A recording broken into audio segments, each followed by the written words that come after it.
Yeah, well, my dad's the person who set up the event. So, and I'm part of Students for Ron Paul at UNH.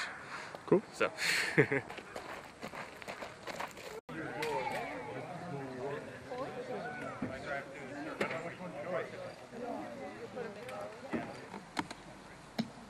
The second time he's run for president, and his pro-life, pro-homeschooling, pro-faith-based initiatives, authored in Washington, his unwavering conviction to those principles, even though that they were not necessarily popular.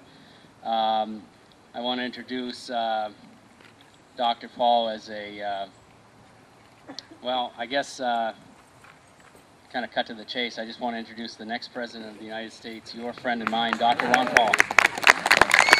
Thank you, Charles and Joanne. Thank you very much for hosting this very nice event. And I was told that weather's like this year-round, so that's nice. You don't have any weather or anything. But it is really good. The humidity doesn't feel quite like Houston, Texas, let me tell you that. We'll come back in a few months. Yeah, I was trying to visualize what it might be like when there's, you do get a little bit of snow now and then. Yeah. I enjoy snow too, so maybe I'll be back in a time or two. Matter of fact, I will be back on Wednesday. I'm going to leave shortly and go back down to Washington and vote a couple days, but I'll come up and do a couple board interviews on Wednesday. But it is a real delight to be here, and I welcome this opportunity. I guess most of you know that most of our family was in town yesterday for the rally, and then did a lot of door knocking. There were about 30 of us from our immediate family, as well as there was the newspaper said that 250 people showed up at the rally. Anybody here from the rally? Were there more than 250? It was close to 800, I think. Yeah, I think there were a lot more. But my wife and I have 5 children, and we have 18 grandchildren and 1 great-grandson. And oh, okay. Well, we'll keep working at it, even though I think the numbers, I think we're going to have more great-grandchildren, but not more grandchildren. But anyway, it's a real delight to be here, and they had a lot of fun. One thing I've always done with the family is I've never wanted to put pressure on them and say, you know, I need you to do this, will you do some door knocking? I've tried to really stay away from it and make sure they wanted to do it, and they've always been very spontaneous, and they put this meeting and rallied together themselves yesterday, and they all made their own arrangements and came up here. They did work in one other thing. Some of them got to go to a baseball game in Boston. And so that was okay too. But that's been one of my slogans and one of my instructions to anybody who wants to be involved in the campaign, because, you know, we don't know what tomorrow will bring. We never know what the future is. We know our current obligations for ourselves and our community, our moral obligations and responsibilities, but we really don't know outcomes. We don't know what tomorrow will bring. So my instructions have always been, when like-minded people to get together and deal with serious matters, that you ought to enjoy it, you know, and have fun doing it.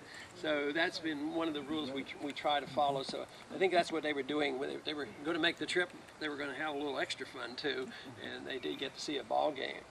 But it is a real adventure to be involved, and I guess a lot of you know that the campaign has been going quite well, probably much better than I ever dreamed it would be, because I have always been reluctant to get involved in active politics, not being overly convinced, and a type of person would say, you know, I am the person, I am going to do this. I tend to think that the more proper way is try to become informed and dedicated, explain principles, understand economics, prove you're dedicated to the Constitution, and then if there's a need and a place for you, somebody will find you and use you. I have followed that philosophy, and so when people over the last several years have asked me to enter the race, I was always saying, you know, I just don't know. I don't think so.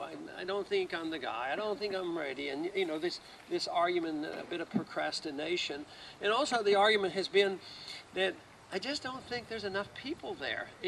Because I understand that education is very important. You have to have attitudes by people. People have to truly want freedom if you're going to have it. One individual by himself can't do this. The people have to want to be free, and they have to get together and support it. And I said, I don't know how big the remnant is. You know, it may be too small. Of course, we can't count the remnant. We don't know where they are. And therefore, I was very, very reluctant. But because of many requests, and last January I decided, yes, we'll try and we'll find out to see what would happen. To my surprise, the response has been rather overwhelming. I mean, it may be that there were so many more that none of us ever dreamed we could come together, and of course the internet is bringing people together, and the fundraising has been going exceptionally well. So not only has that occurred, but the amazing thing that has happened is that so many young people have joined the campaign. And that's the sign of a healthy movement, because young people tend to be less biased and less prejudiced and less locked in their ways, and in many ways a very healthy sense of idealism. And the young people are just coming to us in droves, and of course they're introduced over the internet, and that to me is very exciting. The rallies on the campuses have been very good. I was very impressed not too many days ago. We were in Southern California at the University of Southern California.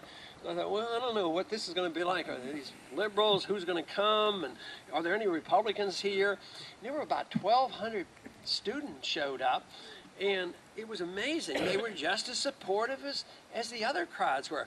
And one issue that I've talked about over the years, which to me is a very important economic, constitutional issue, is that issue of money. And when I brought this up at the University of Southern California, I thought, well, who's going to care? Nobody ever talks about the principles and the honesty about money, and yet we got the loudest applause on dealing with and criticizing the Federal Reserve System. So that means there's something going on. I think it's been over 100 years since anybody's ever brought it up in a presidential campaign. But it's about time. If you look at the dollar, we better bring it up pretty soon, because it might not be that we have to change the Federal Reserve System. It might mean the Federal Reserve and the dollar, this so-called dollar that we have, is going to collapse, and we better be ready, because the fiat monetary system historically never survived. So we're dealing with something here very, very historic. But the basis of what I've done politically over the years has been twofold. One, I have firm personal moral beliefs, but I also have strong conviction that the Constitution has been well written, that we should obey it, and that the rule of law is very important. And the Constitution, the way it's written, allows us to change it, but we are not permitted to ignore it.